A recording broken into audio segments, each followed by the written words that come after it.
¿Qué tal? Buenos días. ¿Cuáles son los retos del nuevo fiscal? De eso y otros temas hablamos hoy en República.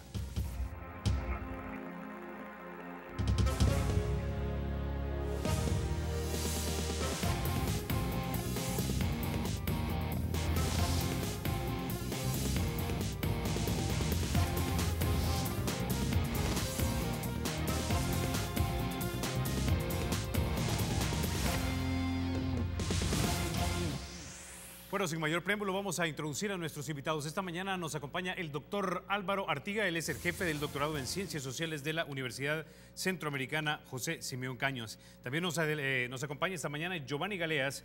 Él es intelectual y también columnista de periódicos digitales. Y también nos acompaña don Juan Ramón Medrano, intelectual académico y también columnista de periódicos digitales. Bienvenidos, caballeros, a República. Es un placer tenerlos por acá. Desde el año pasado que no los miraba. Hace mucho tiempo. Mucho tiempo. Bueno, empecemos hablando del nuevo fiscal general de la República, el señor Romeo Meléndez. Quisiera preguntarle, doctor Artiga, si cree usted que esta fue la elección adecuada y si el proceso de elección también fue transparente, porque hay algunas dudas por ahí de algunos diputados que de hecho leyó ante todo el Pleno de la Asamblea Legislativa su desacuerdo. Hay una metáfora sobre el sistema político que la llaman, hacen la comparación, el sistema político como una caja negra. Nadie de los que están afuera del sistema político saben cómo ocurren las cosas adentro, por el tema de si fue transparente la elección, ¿verdad? Yo no esperaría, nunca tendría la expectativa de que una elección de este tipo, donde los partidos están negociando, sea transparente. Para que sea transparente tendrían que haber otras condiciones y probablemente lo hubieran hecho con menos tiempo de lo que se tardaron. O sea, está claro que no llegaban a un acuerdo sobre a quién elegir. Y siempre hablaron de las listas y no querían dar a conocer las listas. Y cuando de repente quizás nadie lo esperaba, que ya estábamos resignados a terminar el año sin fiscal. Entonces, en aquella plenaria que la prolongaron, quedó abierta, ¿verdad? Entonces, ahí se elige. En ese sentido, lo que dice el diputado de Arena, Johnny Wright, yo diría que está en lo correcto, ¿verdad? En el sentido de que fue una negociación. Y desde ese punto de vista, una negociación en donde no se sabe cuáles son los términos del acuerdo. No necesariamente es porque este es el currículo y establecieron previamente incluso, ¿verdad? Porque si quisiéramos ser transparentes, como se hace en otro tipo de selecciones, ¿verdad? Digamos, en una licitación, se establecen los puntajes y el que tiene tanto va a ganar tantos puntos en esto otro rubro va a ganar tantos puntos y así, digamos, eso es lo más transparente, cada quien sabe a qué se somete. Pero cuando hay esas entrevistas de 5 minutos, cuando hay ese tiempo que transcurre y nadie tiene claro qué está pasando, yo no tendría la expectativa de que va a haber una elección transparente. Ahora, el tema a mí me parece que es más bien si, siendo la carta que se negocia, es lo mejor para la Fiscalía. Y no solo para la Fiscalía, sino para todo el sistema de rendición de cuentas, ¿verdad? Es decir, si estamos dando pasos, yo suelo decir de que en el país estamos en un régimen híbrido que combina elementos democráticos para el acceso a los puestos de autoridad pública, pero que tiene elementos autoritarios en el ejercicio del poder. Y uno de los elementos autoritarios es el no querer ser controlado. Entonces, en ese esfuerzo creo yo que estamos en el país, en intentar avanzar y dejar atrás estos elementos autoritarios, rezagos del periodo largo de autoritarismo que hemos tenido. Y yo creo que ahí hay que darle un poco más de tiempo para ver cómo va la cosa. Ahora, Giovanni, entonces, ¿crees tú que realmente tenemos en el nuevo fiscal a la persona en la que la mayoría pudo acordar, pero no necesariamente tal vez el fiscal más calificado? Bueno, es que yo estoy de acuerdo con lo que dice Álvaro Artiga completamente, en tanto que la democracia siempre es perfectible aquí y en cualquier lugar donde haya democracia, ¿no? Esto supone de que la opacidad siempre es una sombra más o menos grande en toda democracia. Siempre hay opacidad cuando hay negociación. Es ingenuo pensar que en política todas las cartas están sobre la mesa. Esto no se da ni aún en las democracias más desarrolladas. Nada es absolutamente transparente.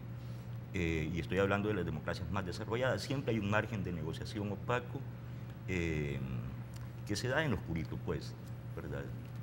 Porque política es negociación y, en consecuencia, pacto.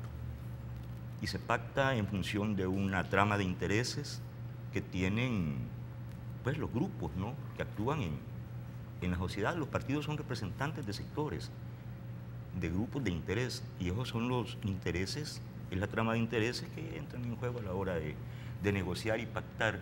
Quizá lo importante aquí es saber que bueno, esta democracia es como todas, perfectible, pero al menos hubo un consenso.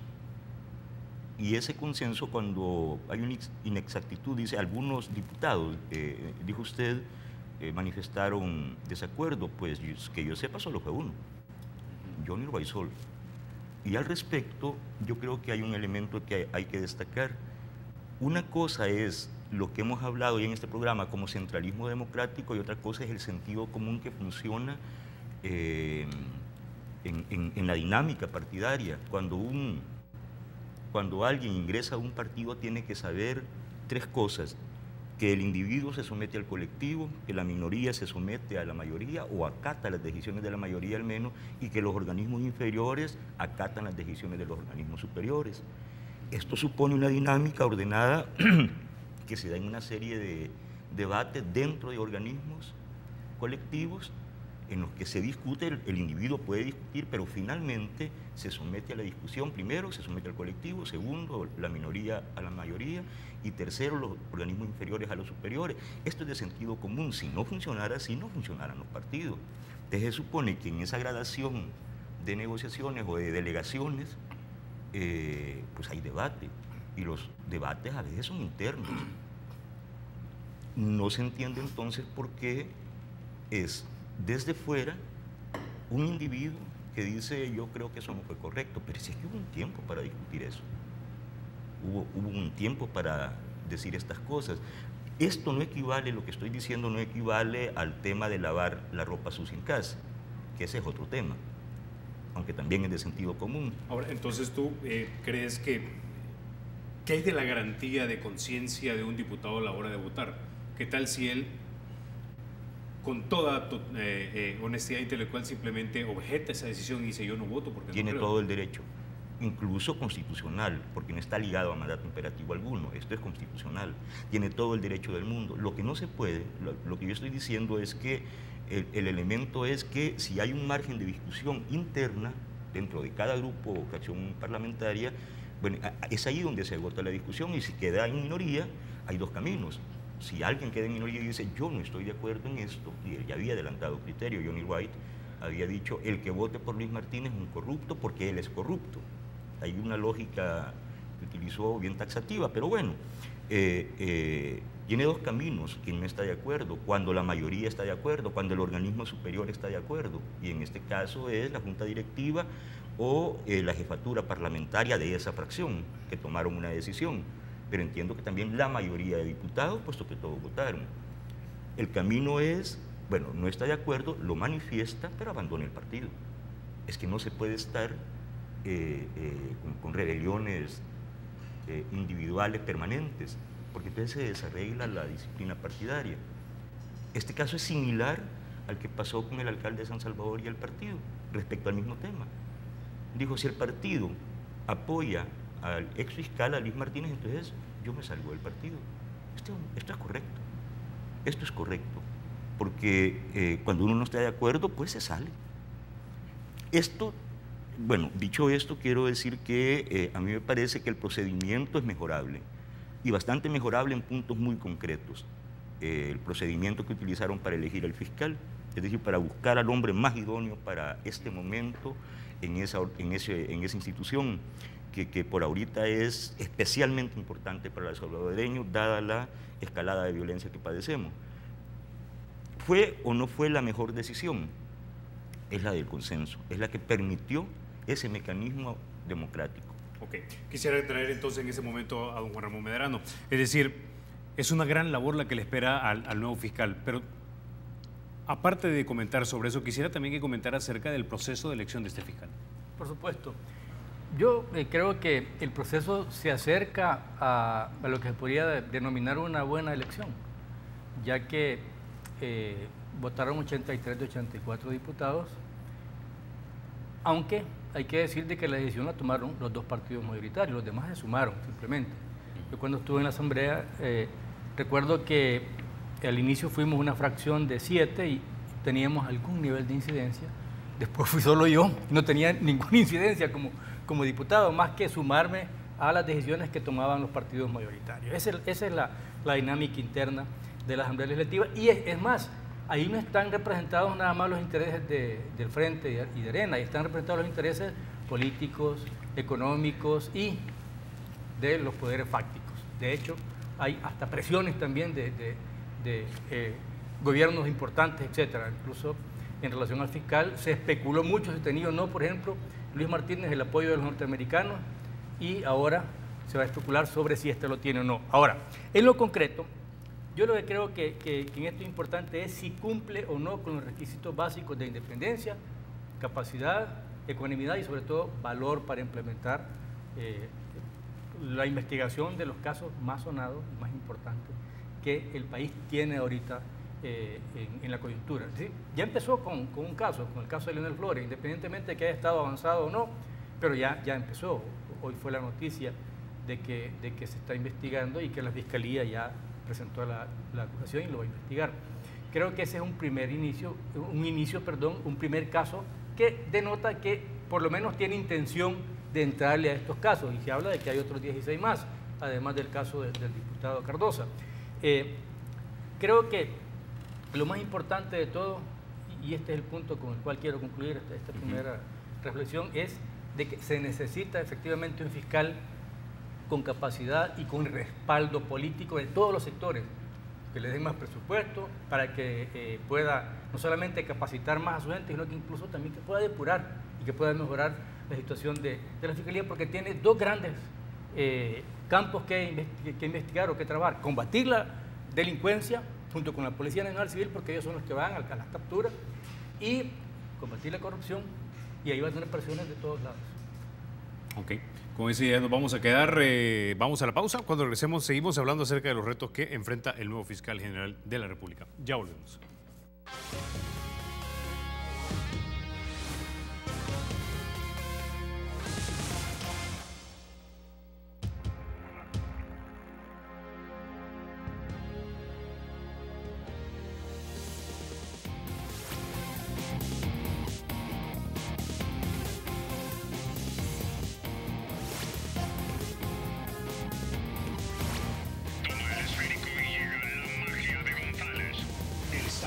Será siempre libre e independiente y no será jamás el patrimonio de ninguna familia ni persona.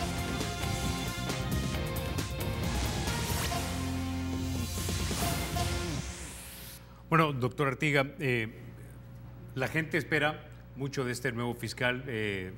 Su manera de comportarse parece ser una persona como muy modesta, pero transmite capacidad.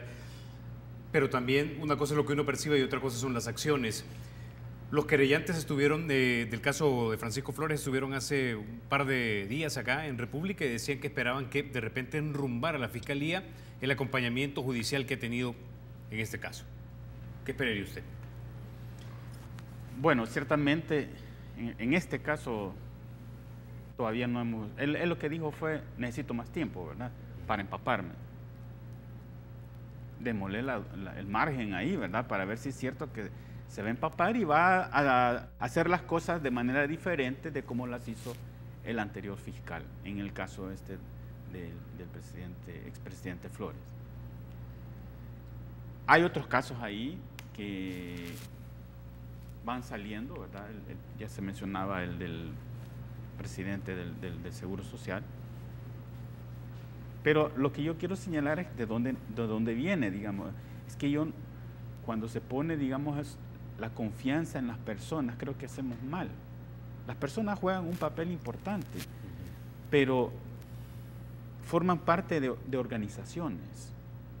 Y las organizaciones tienen sus rutinas, tienen sus limitaciones organizacionales. Él llega ahí y ya una de las cosas que está insistiendo es en que no tiene los suficientes recursos financieros para hacer lo que quizás la gente quisiera que el fiscal realizara.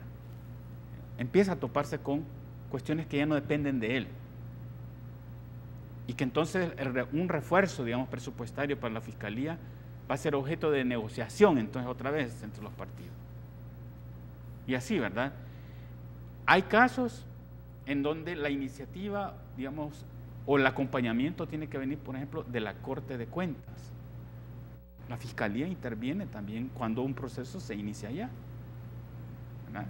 Entonces ya vamos observando que intervienen varias instituciones en los casos en el que el fiscal, digamos, lleva la batuta, pero no todo depende del fiscal. ¿Ah? El caso del presidente del Seguro decía, ¿verdad? Esto viene de un trámite que ya se estaba realizando allá en la Corte, en la sección de probidad, porque además intervino el Instituto de Acceso a la Información Pública. ¿Verdad? Entonces yo lo que quisiera es que enfocáramos el entramado institucional, porque son varias instituciones las que ven un mismo caso.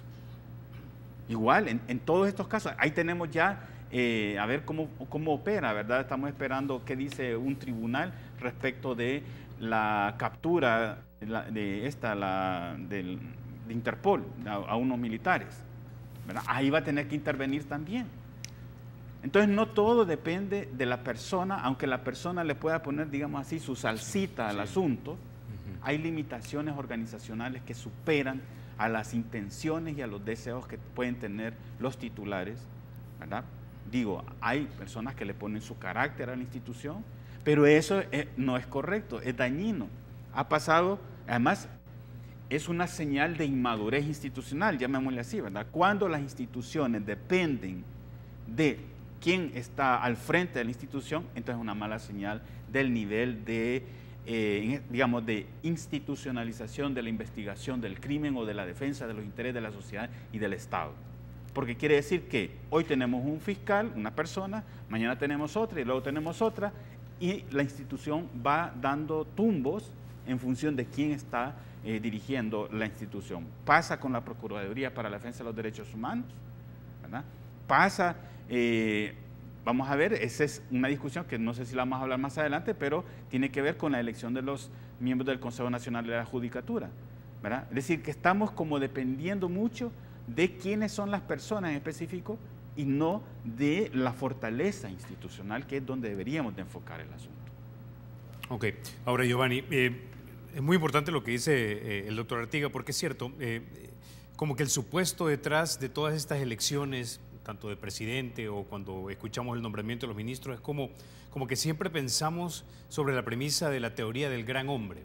El gran hombre tiene que venir y solucionarnos todos los problemas. De repente el hombre le pone su sello personal, pero si hablamos por ejemplo de la fiscalía, el fiscal saliente la deja tal vez dañada un poco en la reputación o en la dignidad del cargo que representa el fiscal. ¿Ese es un reto para el nuevo fiscal? Es que el término madurez o inmadurez institucional que decía Álvaro es importante tomarlo, porque yo pensé cuando escuché esta explicación, pensé en un ejemplo. Estados Unidos, que tomó una decisión, que se vio en una coyuntura de tomar una decisión después de la Segunda Guerra Mundial, de pasar a ser y desde la primera, de pasar a ser el líder mundial, que antes era Inglaterra, claro. Entonces Estados Unidos, porque pasa a ser el gran acreedor, ¿no? Toma el liderazgo mundial, digamos, toma esta decisión, entonces hay un plan de ese Estado de asumir ese papel de liderazgo mundial, de estar al mando en la cabina de control de esta nave, pues ellos están ahí. Esto supone un Estado fuerte, sólido, que no cambia sus planes estratégicos en ese rumbo de ser el líder mundial, no los cambia en función de cada elección, de cada hombre que llegue o mujer que llegue a la presidencia norteamericana. El funcionamiento de las instituciones norteamericanas son capaces de cerrar el gobierno al presidente, como ya pasó con Obama, ¿verdad? Y los planes del Estado, eso que se llama Departamento de Estado norteamericano, no dependen del estilo, de la voluntad, del mal dormir o buen dormir del presidente, del inquilino de la Casa Blanca, ¿verdad? Tiene un liderazgo el presidente norteamericano, pero tiene sus acotaciones muy serias. El Estado sigue funcionando y tiene sus políticas que van más allá de cada periodo, de cada individuo que llega a la presidencia, ¿no? Así debería ser. Esto sería un signo de madurez. Por supuesto que así debería ser. Lo que pasa es que como las cosas son, no como queremos que sean. Estamos en este nivel de desarrollo de la democracia, una democracia joven la nuestra, bastante imperfecta, muy joven, y hay que verla también desde esa perspectiva. Este nuevo fiscal enfrenta muchísimos retos, y el gran problema es que no estamos en una situación ordinaria, normal. Estamos en una situación extraordinaria porque tenemos una crisis de seguridad pública que está en un momento que yo llamo punto de inflexión, donde puede dispararse a nivel de la solución del problema o dispararse a nivel de dejarnos muy mal parados como país, en muy mala situación. Este es el punto de inflexión en el que estamos. ¿Por qué? Porque hay quien dice, si basta ver los números en 1909, 10, 11, 12, hasta ahora, hay menos muertos que los que hay ahora, que los que hubo el año pasado. Quiere decir entonces que la situación que se ha venido actuando mal. Y en el 2015 se llegó al nivel superior ya de los 6.000 muertos, 6.600. Entonces ya esto quiere decir que vamos muy mal. Pero bueno, es que hay que entender que si hubo menos muertos durante la tregua, muchos menos muertos, es porque no se combatió a la criminalidad. Si los policías ni pistola podían llevar a su casa, ni su pistola podían llevar a su casa, y por una mala mirada a un pandillero podían meter preso a un policía, por pegarle un empujón a un pandillero, si el pandillero se quejaba. Entonces, claro, cuando se toma la decisión de enfrentar directamente a la delincuencia, ¿qué pasa? Que la delincuencia no espera al policía ven y llévame, sino que está armado y dispara. Se dan los enfrentamientos. Entonces, ¿por qué hay más muertos? Porque hay más tiroteos entre policías y delincuentes. Eso supone que va a haber más muertos, porque es patear el avispero. Pero también hay muertos porque hay enfrentamientos entre las pandillas, por el pleito territorial que se traen y por la cadena de venganzas que suponen las ejecuciones mutuas, ¿no? Esta situación nos tiene en esta situación, en un momento extraordinario. El fiscal que llegue tiene que enfrentarse a esa situación, el que llegue. Ahora es Douglas el que le tocó y va a tener que hacer acopio de toda su sabiduría, toda su energía, todo su valor, y los políticos que lo eligieron están obligados a respaldarlo en su gestión. Están obligados porque la presión sobre la Fiscalía, sobre su personal, estoy hablando de lo cualitativo y lo cuantitativo, es que va a crecer.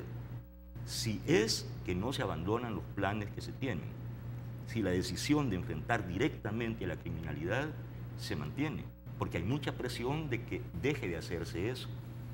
Hay mucha gente diciendo, ya no queremos más muertos, que disminuya dramáticamente. La única manera en que se pueden disminuir coyunturalmente los muertos es volviendo a la tregua. Ok.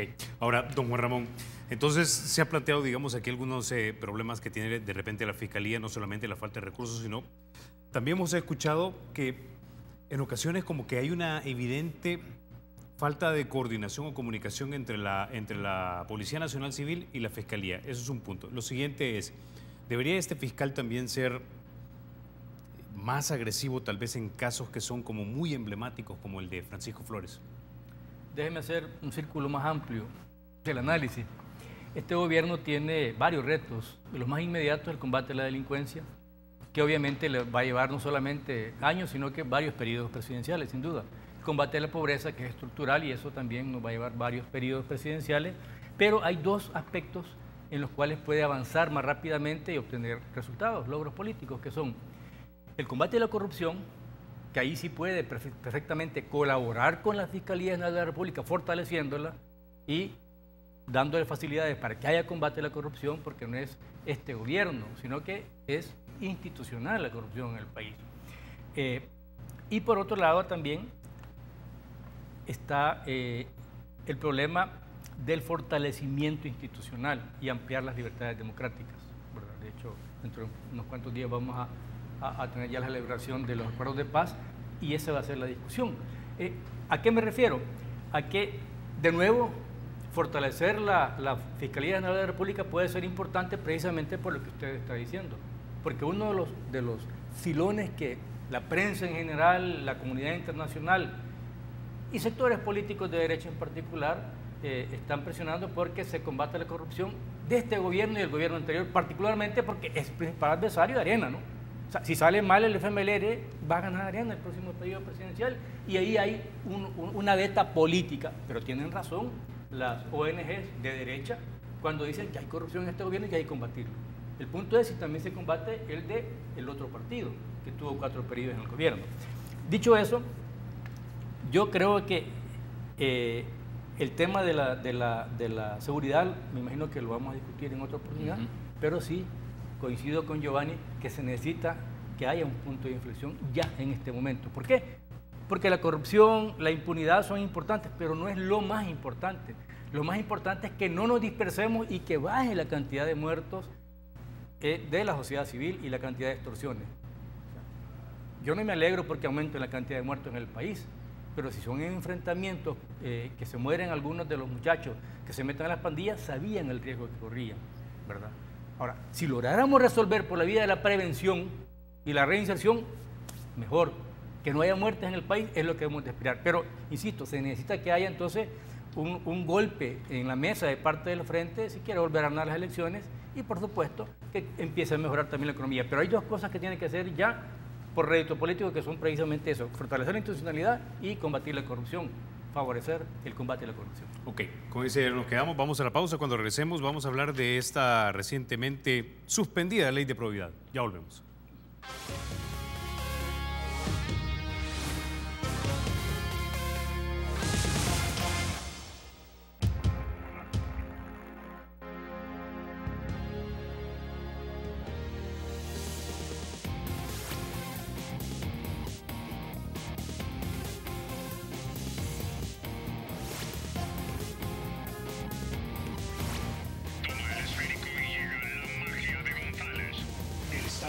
Será siempre libre e independiente y no será jamás el patrimonio de ninguna familia ni persona.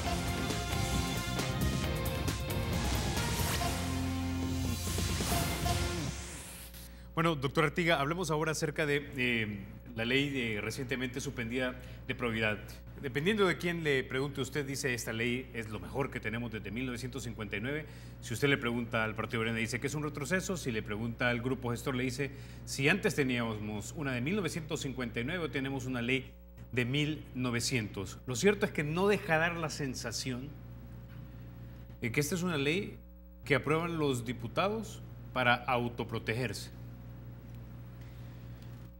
Fíjense que, de nuevo, yo pienso que si nosotros tenemos un diagnóstico de qué tipo de régimen político es el que tenemos, esas cosas no nos deben extrañar.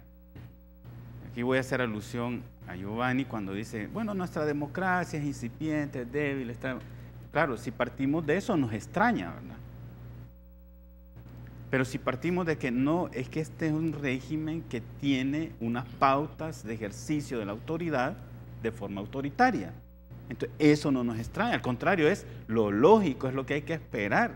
Y por eso es lo que hay que superar, ¿no? O sea, hay que hablar de democratización del régimen en lugar de pensar de que estamos en una democracia débil. O sea, lo que tenemos que hacer es empujar a las fuerzas que desean vivir en una democracia. Y no estoy diciendo una democracia donde todos tienen pan, casa y trabajo. No, una democracia como la democracia realmente existente, como en Costa Rica, digamos. Pues no estamos ahí, ni estamos en esa ruta. Y por eso Cuando hay intentos de controlar a los políticos, a los funcionarios, entonces aparecen las formas de que protegerse. Y qué bien que fueran, como lo hizo en su momento Figueres en Costa Rica, cuando disolvió el ejército.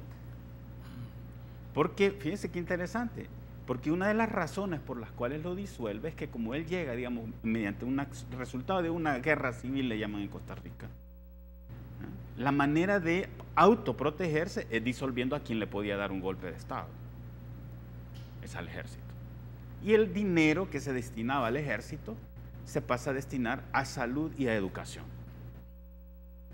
Entonces, a la larga, aquella medida de autoprotección, por el uso de los fondos en los rubros que favorecían a la sociedad, bueno, hizo de Costa Rica lo que es Costa Rica ahora.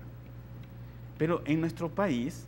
Con tres expresidentes corruptos presos. Presos, pues sí. O sea, no es el tema de si no hay o no hay corrupción, es que ahí funcionan las instituciones y digamos, todos saben, independientemente de quién sea el presidente o quiénes son los diputados, de que hay unos límites institucionales.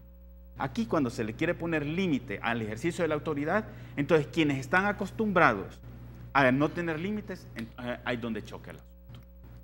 Entonces a mí me parece que no es de extrañar, ¿verdad? Sino que es una señal, es como que nos dicen, eso somos, ¿verdad? Un régimen que tiene un componente autoritario, que significa que los gobernantes, funcionarios y gobernantes de nivel nacional, lo municipal, que tampoco hablamos de eso, suele, digamos, como que ahí no pasara nada, ¿verdad? Pero, digamos, en esos dos niveles no se quiere que se les controle, no se les quiere el límite, y cuando se le intenta controlar, claro, se toma una cosa como, es que es la oposición, es que lo que quieren es una estrategia para debilitarnos porque vienen las elecciones de 2019 y entonces, pero ese siempre va a ser así. La oposición siempre, y por eso es el papel de la oposición, controlar el ejercicio de la autoridad, pero lo va a hacer no porque sean buenas personas, blancas palomas, como se dice, lo van a hacer porque quieren derrotar al quien está en el gobierno en la próxima elección. Entonces, más bien, el que está en el gobierno tiene que tener en la cabeza que algún día no va a estar en el gobierno y va a necesitar esos controles para entonces controlar al que ahora le quiere controlar. Y ahí es donde falla el asunto aquí, porque pareciera que tienen la idea de que siempre van a estar ahí. Entonces bloquean las posibilidades de que les controlen, claro, a lo mejor porque hay algo raro ahí, ¿verdad? Que no se quiere el control, pero también debería de pensarse en, no vaya a ser que más adelante quien esté en el gobierno es este que nos está atacando ahora, entonces hay que tener cómo controlarle.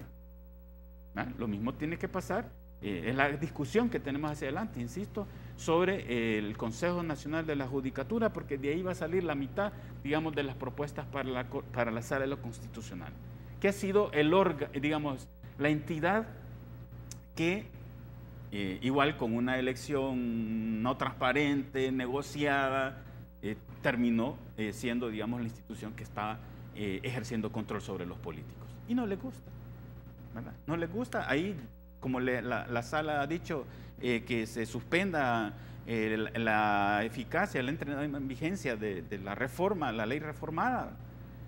Entonces ya están diciendo de que la sala está otra vez, ¿verdad? El desprestigio a la sala. Yo creo que en esto tenemos que tener claridad de dónde estamos.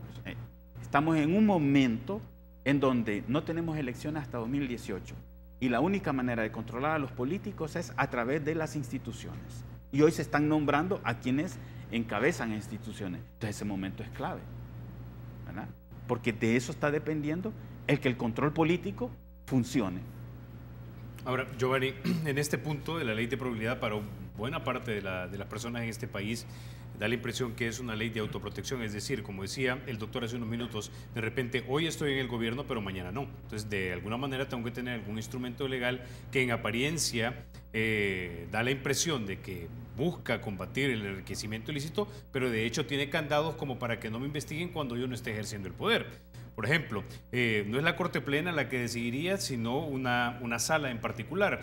De repente es más difícil controlar o tener control sobre los magistrados de la Corte Plena porque son varios periodos de varias asambleas en los que se eligen a estos magistrados. Por otro lado se dice, sí, no, pero la sección de probidad hoy va a poder investigar de oficio, sí, pero va a tener que entregar los expedientes a una sola sala y esta sola sala es la que va a decir entonces qué hace con estos expedientes. ¿Tu impresión? Bueno, pero también se podría, en la ley reformada, que fue tacleada pues, por la sala, se podría hacer auditoría o que rindieran cuentas también jueces, magistrados, fiscal, director y comisionados policiales. O sea, es más amplio. Y también se podría hacer auditoría de todos los gobiernos. También hay una ampliación. No es que no va a haber, no es que según la ley reformada se acaba ya el juicio por enriquecimiento ilícito, eso no es verdad. Yo creo que algunos avances tiene esa ley. Pero lo que pasa es que yo acepto, por ejemplo, que hay que hablar no de democracia débil. Yo asumo su sugerencia, pero con una condición, que asuma usted de que autoritarismo, ¿cuál es el autoritarismo que hay acá? Si todo lo que la sala dice, el Ejecutivo y el Legislativo lo acatan. Brinquen, pateen, griten, lo acatan. No hay una sola decisión de la sala que no haya sido acatada, una sola sentencia. Por más que, es que los desprestigian, como que han manifestado su malestar como políticos, pero han acatado todo.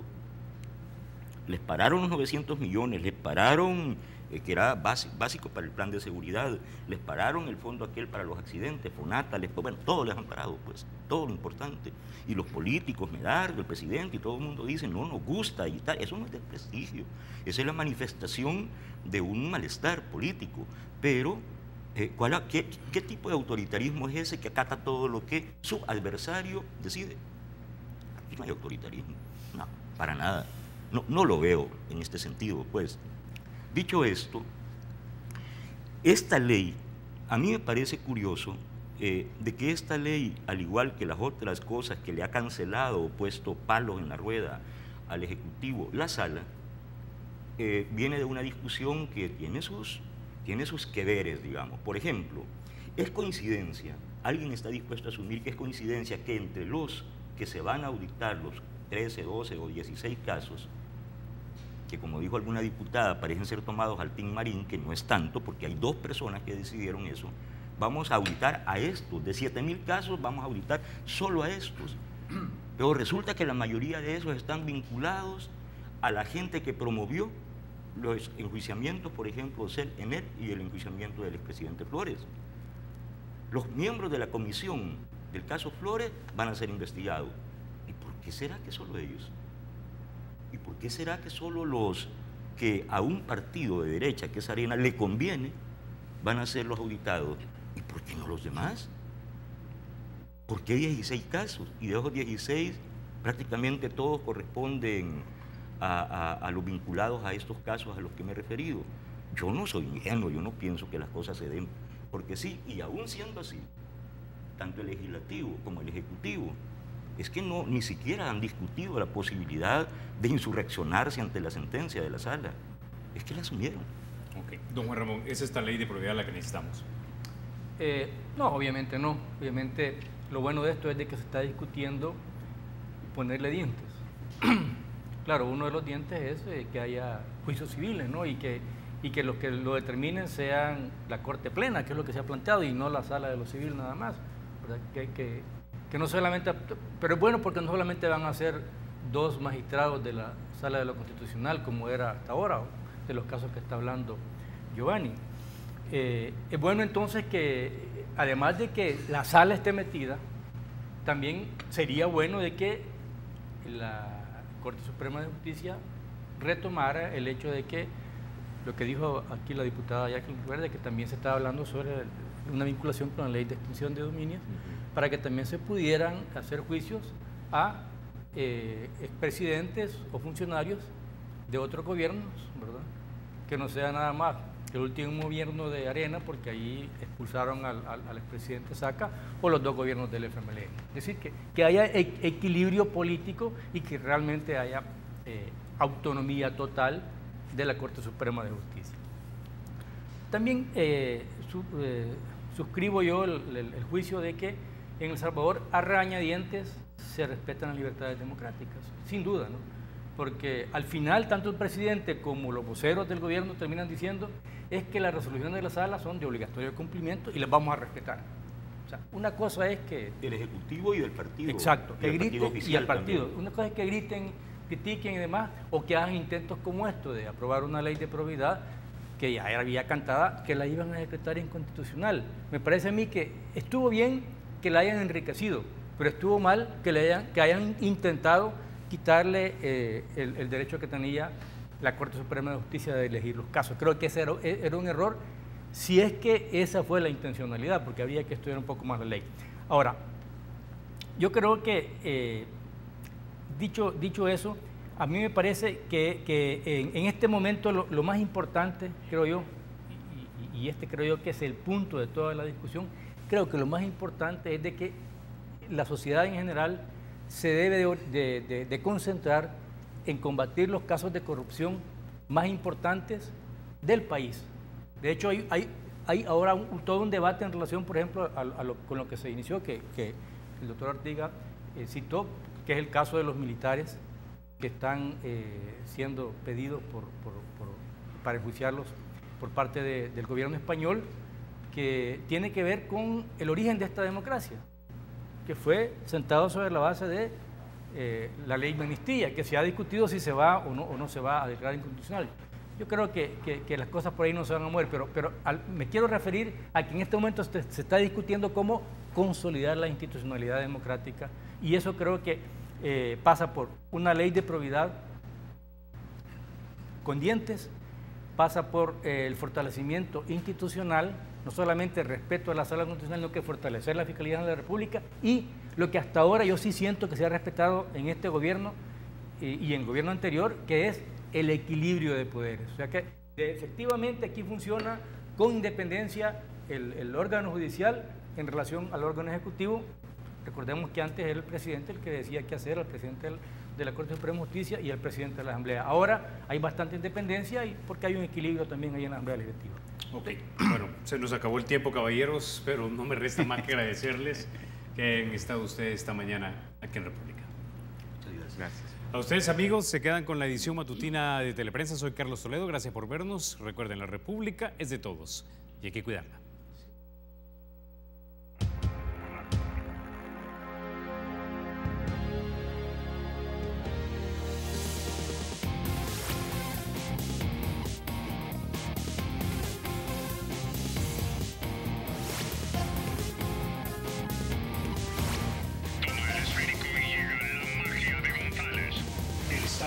Será siempre libre e independiente y no será jamás el patrimonio de ninguna familia ni persona.